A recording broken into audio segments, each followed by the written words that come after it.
আজকে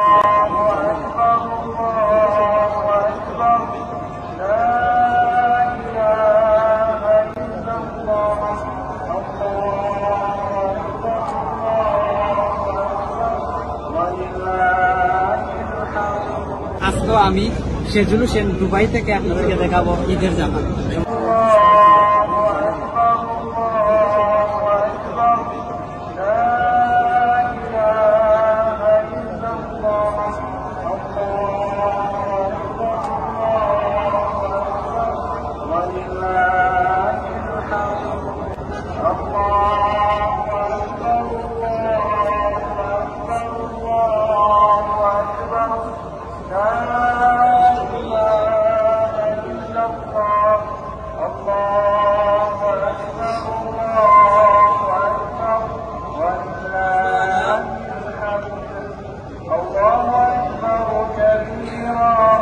والحمد لله كثيرا وسبحان الله بكرة وأصيلا وصلى الله على سيدنا محمد وعلى آله وصحبه وسلم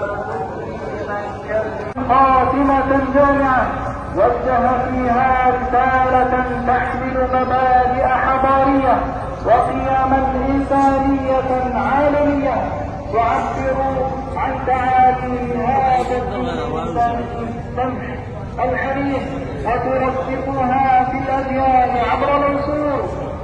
وأول قيمة أرساها عليه الصلاة والسلام قيمة الأخوة الإنسانية.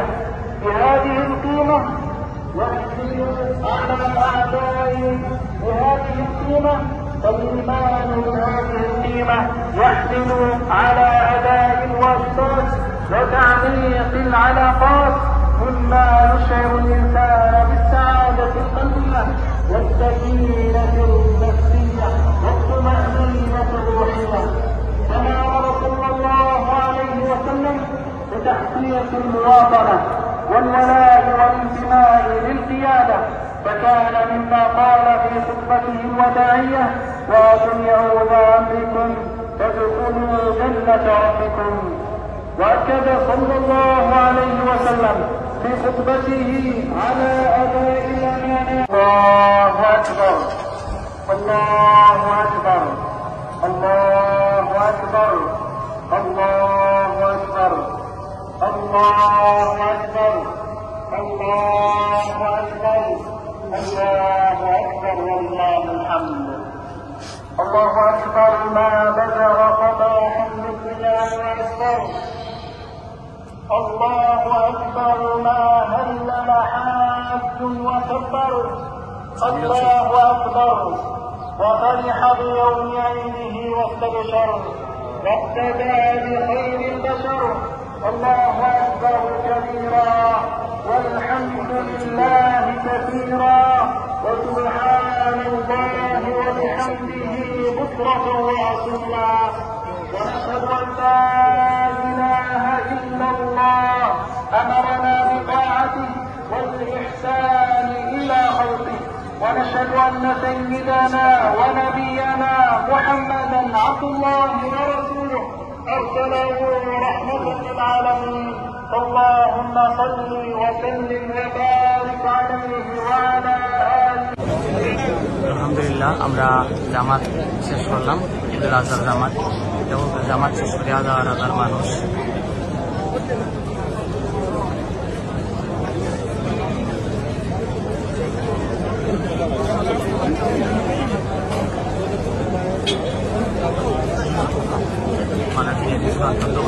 সব নামাজ শেষ হইলে সব জায়গায় জায়গায়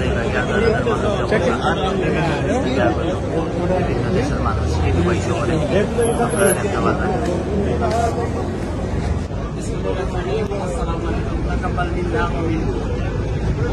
ঈদ মুবারক, ঈদ মুবারক, ঈদ মুবারক।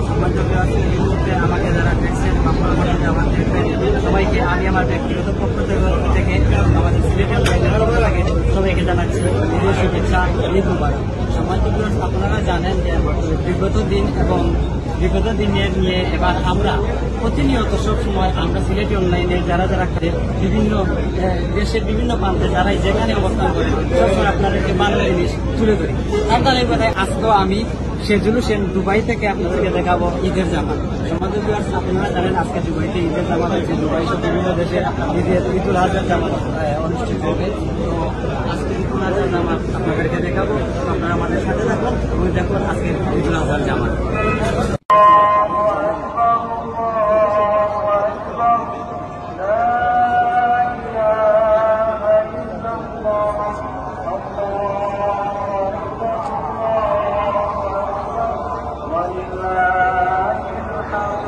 আজকেও আমি সেজুল হোসেন দুবাই থেকে আপনাদেরকে দেখাবো ঈদের জামাত।